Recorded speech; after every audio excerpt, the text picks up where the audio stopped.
L'association juive européenne et diverses organisations belges de défense de la communauté juive entendent faire traduire en justice Herman Brusselmans, 66 ans, l'un des écrivains flamands les plus célèbres, auteur d'une chronique parue le 4 août dernier dans le magazine Humo, évoquant la guerre à Gaza, s'incarnant en un père palestinien voyant son fils pleurer sa mère morte. Brusselmans évoquait notamment sa colère et son envie, je cite, d'enfoncer un couteau pointu dans la gorge de chaque juif que je rencontre. Bien sûr, il faut toujours se dire que tous les juifs ne sont pas des salauds meurtriers. Voilà ce qu'ajoutait l'écrivain, des propos très graves condamnés par le CCOJB, le comité de coordination des organisations juives de Belgique, justement, et son président est avec nous, Yves Osinski, ce matin. Bonjour.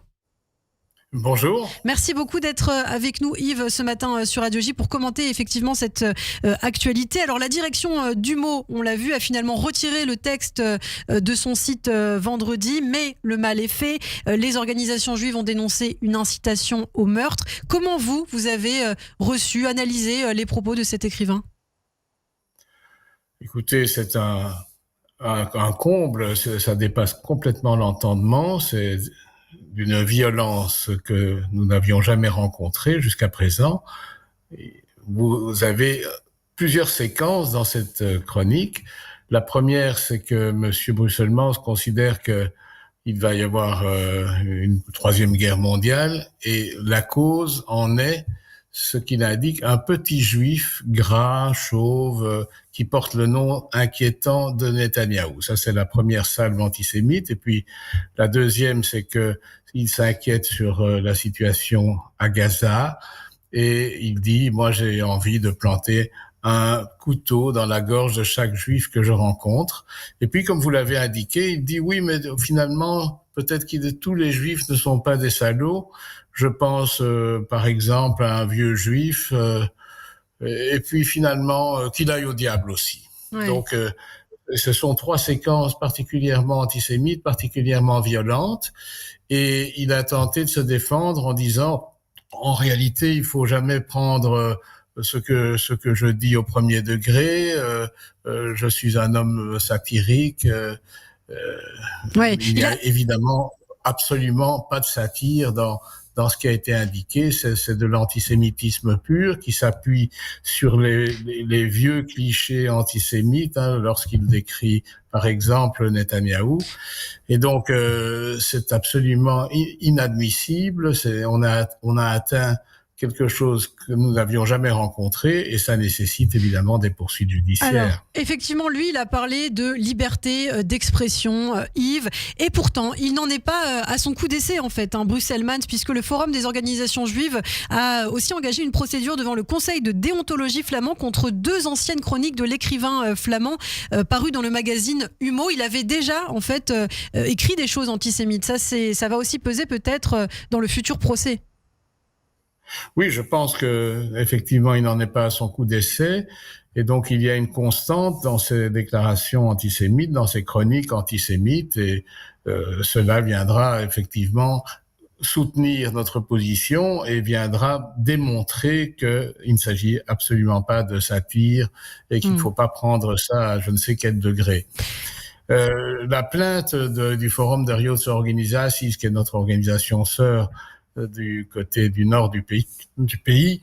Cette plainte devant le conseil journalistique de déontologie journalistique flamand n'a pas abouti. Oui. Comment ça se fait que ça n'a pas abouti d'ailleurs ? Est-ce que vous avez eu des réponses ?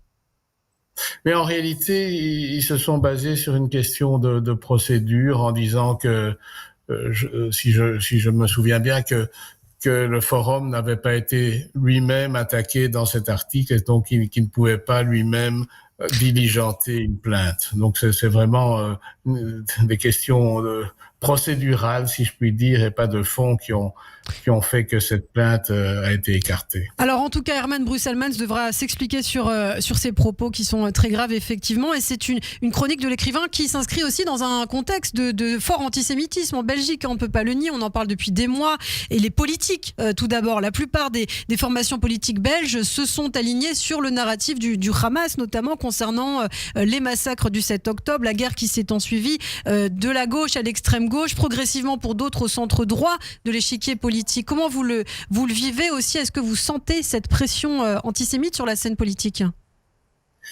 Mais il y a en tout cas une constante en Belgique, pas dans tous les partis, mais dans un certain nombre de partis politiques, qui est une constante d'hostilité majeure et excessive à l'encontre d'Israël.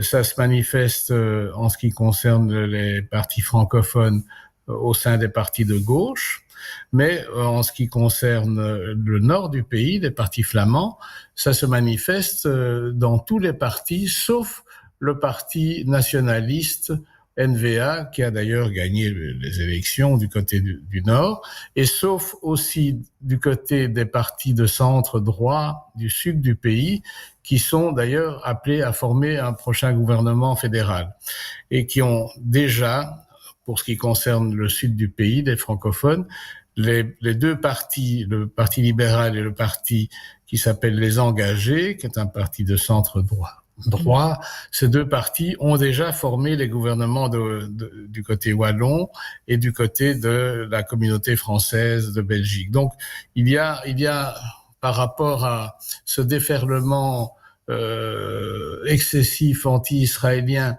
qui débouche nécessairement sur de l'antisémitisme, puisque le public fait nécessairement, malheureusement, l'amalgame. Dès qu'on critique Israël, la critique se retourne contre les Juifs qui sont redevables vis-à-vis de tout le monde, selon le public belge, selon la lecture du public belge face au narratif politique. Eh bien, donc, la communauté juive est mise en danger. Et c'est ce que nous dénonçons. Heureusement, l'espoir, c'est que les partis qui ont vaincu lors des élections du 9 juin, parce que nous avons eu des élections totales, non seulement européennes, mais fédérales et régionales, les partis qui ont gagné sont les partis qui nous sont plutôt favorables. Donc ça, c'est l'espoir que nous avons, et c'est très important, bien sûr. L'espoir que vous avez, Yves Ochsinski, donc président du CCOJB, et puis dans la vie quotidienne aussi, on voulait savoir comment ça se passe pour vous.